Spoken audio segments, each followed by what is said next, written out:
Pemerintah memutuskan untuk menaikkan level pemberlakuan pembatasan kegiatan masyarakat daerah aglomerasi Jabodetabek, daerah istimewa Yogyakarta, Bali, dan Bandung Raya ke level 3. Koordinator PPKM Jawa Bali, Luhut Binsar Panjaitan menyebut kenaikan level PPKM dilakukan bukan karena tingginya kasus, melainkan rendahnya tracing. Sementara keputusan status level 3 PPKM di Bali diambil pemerintah karena kondisi rawat inap pasien COVID-19 yang meningkat. Menko Kemaritiman dan Investasi itu menyebut keterangan lengkap mengenai level PPKM akan diatur dalam instruksi Mendagri yang segera terbit.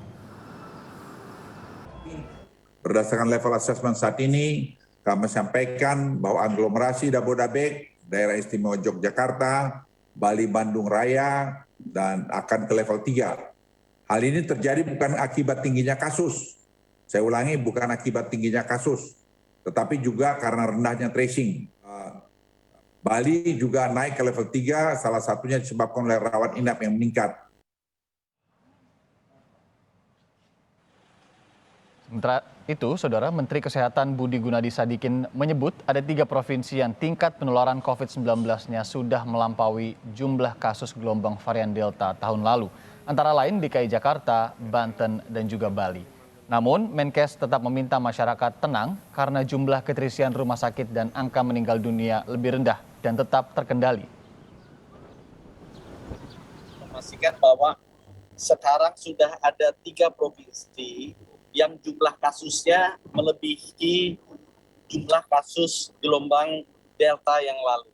Pertama DKI Jakarta, jumlah kasusnya kemarin sudah mencapai 15.800, padahal puncak tertingginya DKI sebelumnya 14.600. Kemudian Provinsi Banten yang jumlah kasusnya mencapai. Melonjaknya kasus positif COVID-19 di Provinsi Bali turut membuat pemerintah mengevaluasi setiap kebijakan protokol kesehatan COVID-19. Wakil Gubernur Bali, Cokorda Arta Ardana Sukawati menegaskan varian Omikron telah tersebar di Provinsi Bali dan menjadi penyebab peningkatan kasus positif COVID-19 di provinsi tersebut. Lonjakannya luar biasa, sempat nyentuh angka 2.000 di atas daripada yang sebelumnya pernah kita alami. Pikir Omikron ya, kita tetap waspada. Namun demikian ya kita juga nggak usah panik lah. Nah itu gimana Pak? Apa kira-kira penyebab lonjakan ini? Memang sudah disampaikan sebelumnya bahwa Omikron itu kan memang karakternya begitu cepat menyebar, tapi masa sakitnya jadi masa fatalitasnya juga tidak terlalu tinggi. Berarti dipastikan bahwa lonjakan kasus ini adalah kasus Omikron? Masih Omikron. Saudara, pemerintah memutuskan menaikkan level PPKM wilayah Jabodetabek, daerah istimewa Yogyakarta, Bali, dan juga Bandung Raya ke level 3. Kita langsung hubungin jurnalis Kompas TV di Bali, Desi Indah Lestari, dan juga di Yogyakarta ada Michael Aryawan untuk melaporkan soal kenaikan level PPKM ini. Kita ke Bali terlebih dahulu, ada Desi. Desi, selamat pagi.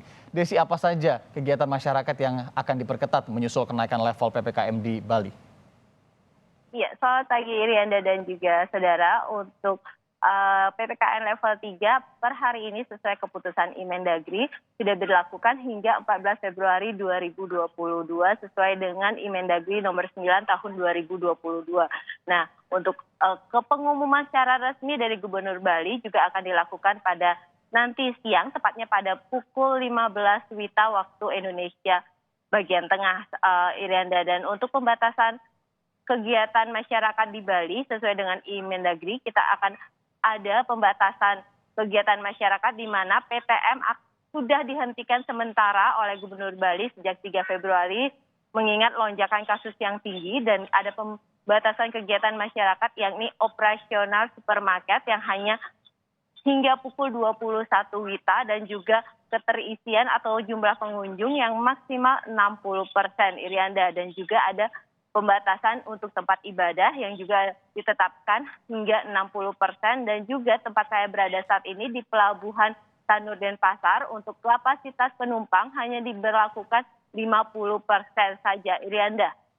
Oke, kita tahu juga ya Bali ini magnet wisata tidak hanya untuk turis mancanegara tapi juga dalam negeri. Bagaimana kemudian nanti penyesuaiannya untuk kondisi-kondisi tempat-tempat wisata di sana, dan bagaimana hingga saat ini kondisi penyebaran COVID-19 di Bali, Desi?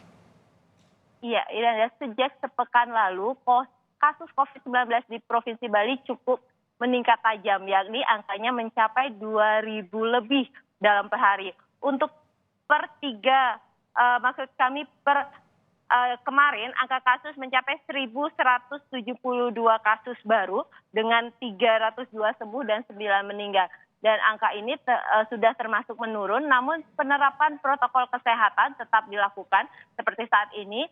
Untuk kawasan pelabuhan, petugas terus melakukan menyisir pelabuhan dengan mengingatkan masyarakat untuk menerapkan protokol kesehatan. Dan untuk tempat wisata sendiri, tempat protokol kesehatan sudah diterapkan dan juga menerapkan kapasitas pengunjung yang hanya 50%, Irianda. Oke, tentu kita tunggu ya nanti siang bagaimana kemudian pengumuman Gubernur Bali terkait dengan peningkatan level PPKM ke level 3. Selanjutnya kita menuju Yogyakarta bersama jurnalis Kompas TV ada Michael Aryawan. Michael, apa saja kegiatan masyarakat yang akan diperketat menyusul kenaikan level PPKM di Bali? Sejauh ini apakah sudah ada yang berubah, Michael? Ya, selamat pagi Rianda dan saudara. Kenaikan PPKM level 3 di daerah istimewa Yogyakarta tentu saja akan diikuti dengan serangkaian pembatasan.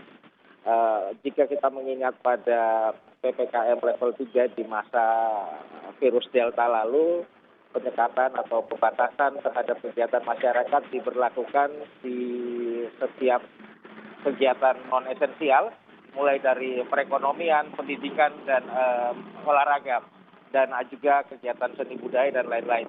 Nah, tidak ada pelarangan dalam PPKM level 3 kali ini. Hal itu ditegaskan oleh pemerintah Provinsi Daerah Istimewa Yogyakarta melalui Sekretaris Daerahnya Kadar Mata Haji yang sempat kami temui pada kemarin menjelang penetapan level 3 ini.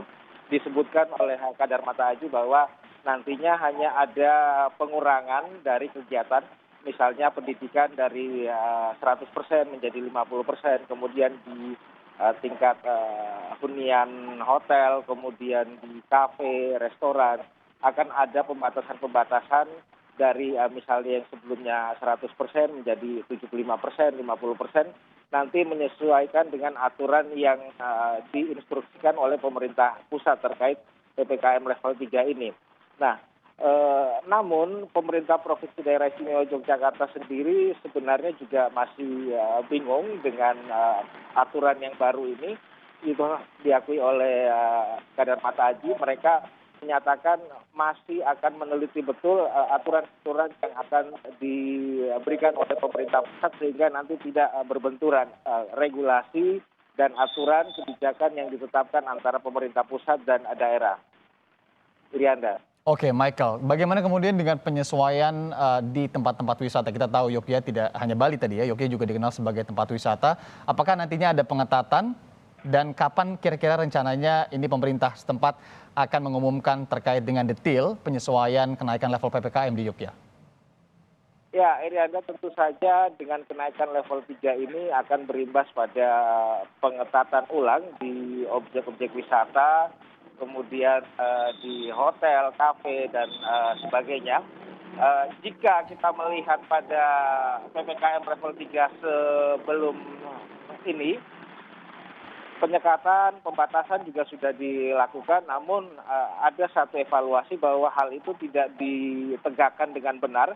Banyak sekali pelanggaran di objek wisata, kemudian di kafe, rumah makan. Nah, ini yang perlu diperhatikan betul nanti ketika hal itu diterapkan. Berapapun jumlahnya yang diaturkan oleh pemerintah, misalnya 50%, 75%, jika hal itu tidak diterapkan dengan sungguh-sungguh, maka tidak ada gunanya PPKM level 3 ditegakkan atau diterapkan di Yogyakarta. Irianda. Baik, terima kasih Michael Aryawan langsung dari Yogyakarta. Sebelumnya ada Desi Indah Lestari dari Bali, dua jurnalis Kompas TV melaporkan terkait dengan peningkatan level PPKM ke level 3, saudara. Terima kasih rekan-rekan.